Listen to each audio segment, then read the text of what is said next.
এখানে কি লিখবেন যে সাধারণ মানুষের জুলুম অত্যাচার এটা কোনো দিনও নাই। ব্রিটিশ যখন আইন করলেন সেই আইনটা তুলে দিয়ে গেল বাংলাদেশ পুলিশের হাতে। এই দেশে কোনো পীর আউলিয়া গাউস কুতুব রব্বানি অনেক ছিল, কিন্তু ওদের কাছে দেয় না, দিয়ে গেল কার কাছে? একটা পুলিশের হাতে ব্রিটিশ সরকার আইন তুলে দিয়ে গেছে।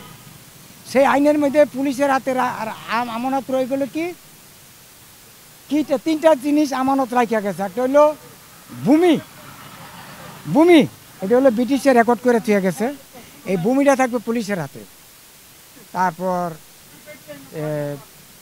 আর একটা রয়ে গেল কোর্ট কাছারি, যেটা আইন রয়ে গেছে যেখানে, এখানে দেখা গেছে ব্যারিস্টার সুমন অনেক কিছু দাপট দেখা গেল। এই 16 বছরে অনেক লোকের গলার মধ্যে রশি লাগাইছে।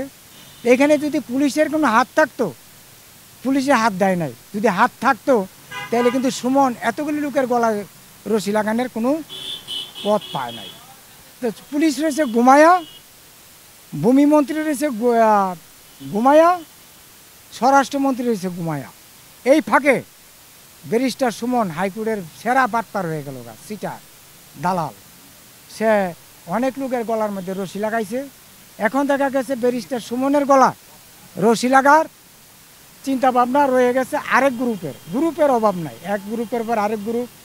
আজকের যদি সচিবালয়ের ন্যায্য বিচার করতে হয় তাহলে প্রত্যেকটা সচিবের হাতে হ্যান্ডকাপ লাগাইয়া সারা শহর ঘুরাও, যে আগুন কে লাগাইছে বাইর কর। এরাই কইব স্যার আমরা লাগাইছি। কেন লাগাইছ সচিবালয়ে আগুন? যে নথিপত্র রয়ে গেছে ব্যারিস্টার সুমনে, এগুলি তো শেখ হাসিনার, মানে এটি যদি না পুরি তো ব্যারিস্টার সুমন পুড়ে এসে কান্দে। কেন কান্দে?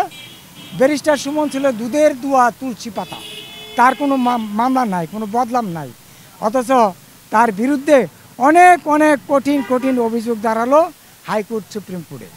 এখন জনতা তার বিরুদ্ধে বিক্ষোভ মিছিল করে রাজপথে। সুমনের ফাঁসি চাই। এই সুমনের ফাঁসিতে নিতে বাঁচাই তুইব।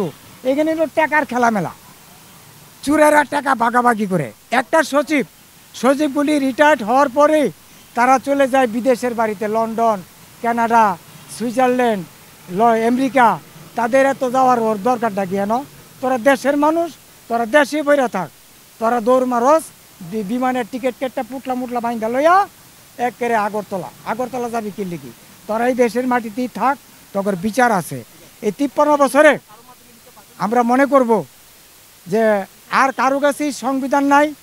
সংবিধান বাংলাদেশ পুলিশ, আপনারা তাড়াতাড়ি সংবিধান লেখেন, সংবিধান তৈরি করেন। সংবিধানে দেখেন আমাদের জন্য কি রাখছে ব্রিটিশ। এই সংবিধানটা পুলিশের হাতে। সংবিধান তৈরি করেন, এই সংবিধানের মধ্যে চুর বাড়িয়ে যাইব, হাইকোর্টের সিটার বাটফার বাড়িয়ে যাইব, ব্যারিস্টার সুমনের গলার রশিও বাড়িয়ে যাইব। ভাতিজা তারেক রহমান, তোমার জন্য আমি কণ্ঠ দিতে আমার গলা শেষ। ট্যাবলেট কেনার পয়সাটা পর্যন্ত বাবা নাই, তুমি তাড়াতাড়ি আসো না কে লেগে। তোমার যদি কোনো ঝামেলা থাকে তুমি আমাকে কমিট করো, বলো যে আঙ্কেল আমার এই আই দিছি আমি, তাড়াতাড়ি এই মিথ্যা মামলা বস্তার মধ্যে বইরা একটা লাত্তি দিবেন, সে লাত্তি খাই একেবারে হে পদ্মা নদীর দিকে যাইব। তা আপনারা কে